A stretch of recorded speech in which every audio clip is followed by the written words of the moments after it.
Mabuhay mga ka-stiffneck! Ayan, alas 2 na ng umaga at gising na si Miss Hard para mag-work. Tara mag-walk na parang may stiffneck kasi nagugutom na si Miss Hard. Magpainit ng tubig at ilabas ang pasit canton, itlog. At syempre ang pampagising na kape. Gintong mangkok from Yamashita Treasure. Ilagay ang mga seasoning. Timplahin na natin ang kape. Ilagay ang noodles, imekos-mekos para magbanding ang mga pampalasa. Ilagay ang pan.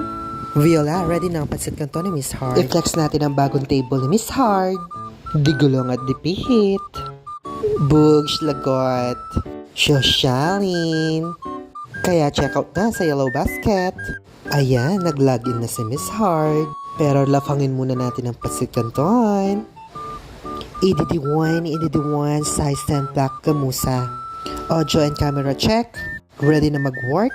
Hanggang sa muli, paalam mula